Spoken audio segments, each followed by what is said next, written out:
निश्चित. मेघना. धन्यवाद पल्लवी, आपण दिलेल्या सविस्तर माहितीसाठी. तर मावळमध्ये पूल कोसळून मोठी दुर्घटना घडली आहे. कुंडमण्याजवळील इंद्रायणीवरील पूल कोसळलाय.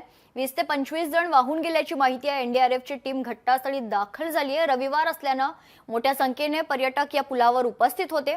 अशात पूल कोसळून अनेक पर्यटक इंद्रायणी नदीत बुडाल्याची भीती आहे.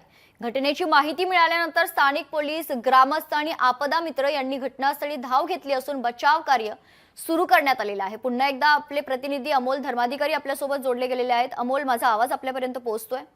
हो. अमोल, खरं तर आपण ज्या विषयावर बोलत होतो तो विषय म्हणजे काय उपाययोजना प्रशासनाच्या वतीने करण्यात आली आहे, रोखण्यात का नाही आलं? मोठ्या संख्येने जेव्हा पर्यटक या ठिकाणी उपस्थित होतो ते जात होते. सध्या तिथं 8 अँब्युलन्स आहेत, त्या सुद्धा पोहोचलेल्या आहेत आणि बचाव कार्य आहे ते युद्ध पातळीवर सुरू झालेलं आहे. सध्या पाऊस त्या ठिकाणी पडत नाहीये, पण आपण हा संपूर्ण परिसर पाहिला तर खडकाळ परिसर आहे.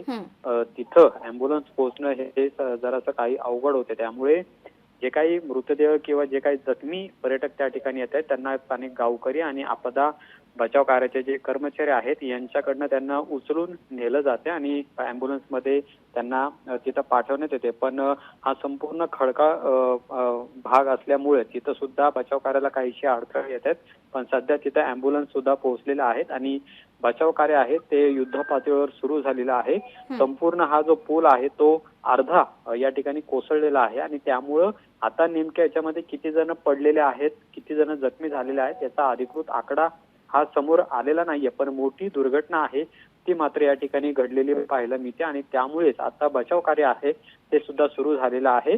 मृत्यू नेमके यामध्ये किती झालेले आहेत हे अगदी काही वेळानंतर समजेल, पण काही जे जखमी झालेले आहेत त्यांना सध्या जवळच्या रुग्णालयात नेलं जात आहे. अमोल, त्या ठिकाणी स्थानिक प्रशासनाच्या वतीनं सुरक्षा अधिकारी किंवा पोलीस उपस्थित होते का, किंवा काही फलक वगैरे लावण्यात आलेला आहे का की एवढेच लोक या वेळेला या ठिकाणी जाऊ शकतात, किंवा अशा वतीनं काही उपाययोजना करण्यात आल्या होत्या का? नाही, तसा हा भाग पाहिला तर हा कुंडमळा म्हटला जातो. म्हणजे ज्यावेळेस तिथं पाणी नसतं त्यावेळेस जे जे खडकाळ भाग आहे तो पाहण्यासाठी पर्यटक या ठिकाणी येत असतात. आणि सध्या पावसाळा मोठ्या प्रमाणात आहे. कालही या ठिकाणी मोठ्या प्रमाणात पाऊस झालेला होता आणि त्यामुळे पाणी मोठ्या प्रमाणात या परिसरामध्ये होतं आणि याचाच हे पाहण्यासाठी इथं जे पर्यटक आहेत ते मोठ्या प्रमाणात आलेले होते. पण जो पूल आपल्याला या ठिकाणी पाहायला मिळते तो अतिशय जुना पूल आहे आणि दुसरं म्हणजे हा लोखंडी पूल आहे.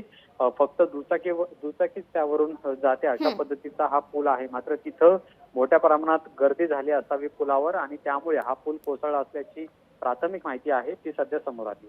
अमोल, जसं आपण सांगितलं लोखंडी पूल होता, 25 वर्ष जुना. साधारणतः अशा पुलांची लाईफ किती असते, किती वर्ष हे पूल टिकू शकतात?